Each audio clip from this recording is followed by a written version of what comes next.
के लिए भगवान नीलकंठ महादेव जामा मस्जिद का जो केस चल रहा है बदायूं में, उसकी तरफ से सरकार की ओर से तो उसमें अपनी रिपोर्ट लगा दी सरकारी वकील। और इस बार आज इंतजामिया कमेटी की ओर से बहस हो रही है, वो अपनी बात रख रहे हैं। अब अगली तारीख 3 जनवरी पड़ गई है या 3 दिसंबर पड़ गई है, उसके लेकर उसमें उनकी बहस होगी। उसके बाद फिर अखिल भारत हिंदू महासभा अपना पक्ष रखेगी। तो मुस्लिम पक्ष की तरफ से क्या कहा गया है आज कोर्ट में? मुस्लिम पक्ष तो अपनी बात रख रहा है कि ये हिंदू महासभा का अधिकार नहीं।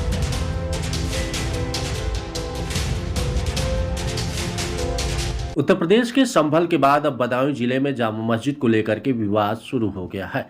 हिंदू पक्ष ने दावा किया है कि बदायूं की जामा मस्जिद असल में पौराणिक नीलकंठ महादेव मंदिर है। इसको लेकर के हिंदू पक्ष ने जिला अदालत में याचिका दायर कर दी है। मामले की अगली सुनवाई मंगलवार यानी 3 दिसंबर 2024 को तय की गई है। सरकारी पक्ष की बहस पूरी हो चुकी है।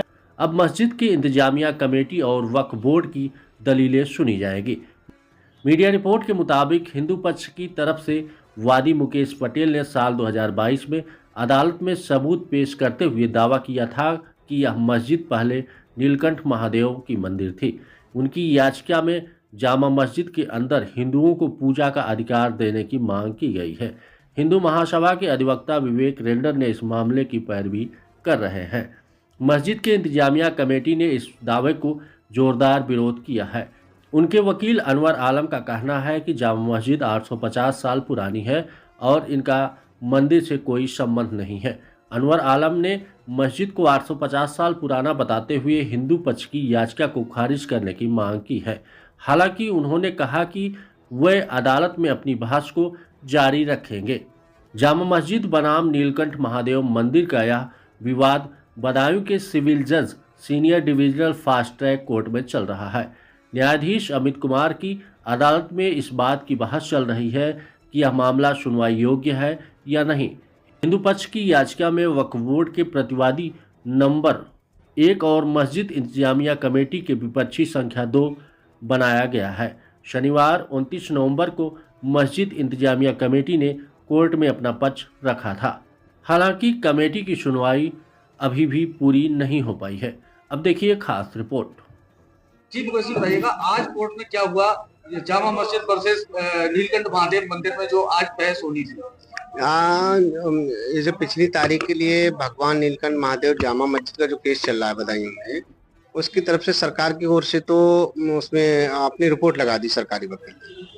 और इस बार आज इंतजामिया कमेटी की ओर से बहस हो रही है, वो अपनी बात रख रहे हैं। अब अगली तारीख 3 जनवरी पड़ गई है या 3 दिसंबर पड़ गई है, उसके लेकर उसमें उनकी बहस होगी। उसके बाद फिर अखिल भारत हिंदू महासभा अपना पक्ष रखेगी। तो मुस्लिम पक्ष की तरफ से क्या कहा गया है आज कोर्ट में? मुस्लिम पक्ष तो अपनी बात रख रहा है कि ये हिंदू महासभा का अधिकार नहीं है, कि इसका अधिकार नहीं है, उसका न, वो अपना पक्ष में तरह तरह की बातें रख रहे हैं। उनसे कोई वो नहीं है, बात वो तो अपना पक्ष रखेंगे। बहरहाल हम अपने जो पक्ष हमारा है, हम अपने मजबूती के साथ आए हुए हैं।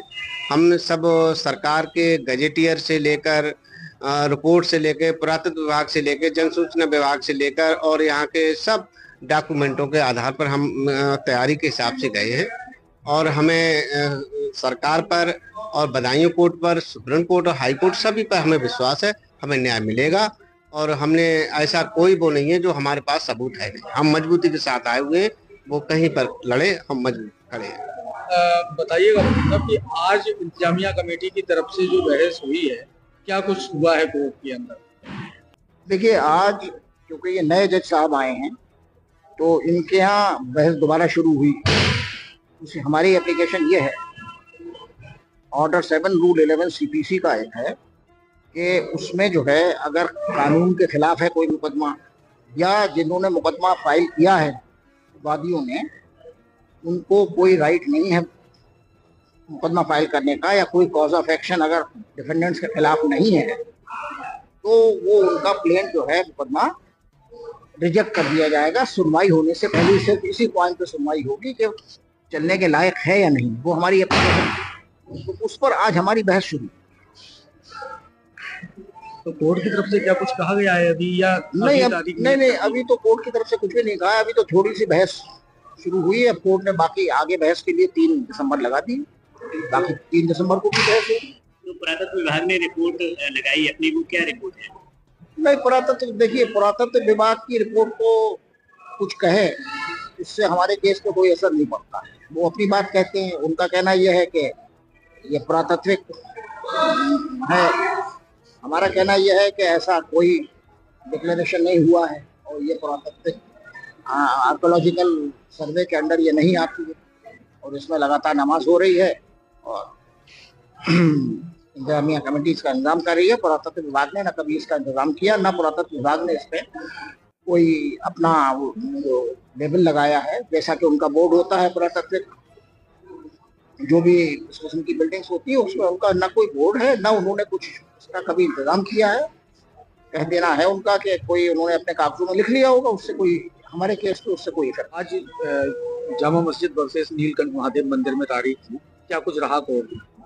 आज जो डेट फिक्स करी थी कोर्ट ने, वो करी थी ऑर्डर 7 रूल 11 की एप्लीकेशन की सुनवाई के लिए, और इसमें शासकीय अधिवक्ता की ओर से सरकार का पक्ष पहले रखा जा चुका है और अब जो बहस चल रही है वो चल रही है इनके इंतजामिया कमेटी की तरफ से ऑर्डर 7 रूल 11 की एप्लीकेशन पर कि जो बात है वो पोषणीय है या नहीं। तो अभी तक कोर्ट की तरफ से क्या कुछ कहा गया है या आज सिर्फ बहस हुई है? कोर्ट की तरफ से हमारा दावा पहले एडमिट किया जा चुका है। हमने ऑर्डर 1 रूल 8 की एक एप्लीकेशन पहले मूव करी थी, वो हमारी एप्लीकेशन अलाउ हो चुकी है। दावा हमारा एंटरटेन किया जा चुका है और ऑर्डर 7 रूल 11 की एप्लीकेशन केवल मामले को डिले करने के पर्पज से दी गई है, जबकि उसमें कोई दम नहीं। सरकार की तरफ से क्या पक्ष रखा गया है, क्या रिपोर्ट है? सरकार का कहना ये है कि ये जो प्रॉपर्टी है ये पुराना पुरातत्व की संपत्ति है और उससे जो है जामा मस्जिद का कोई लेना देना नहीं। क्या पुरातत्व विभाग की संपत्ति पर मस्जिद रह सकती है? कोई पूजा घर पुरातत्व विभाग की जो संपत्ति है उसमें पुरातत्व विभाग ही जो है वो एक्चुअल में मालिक होता है।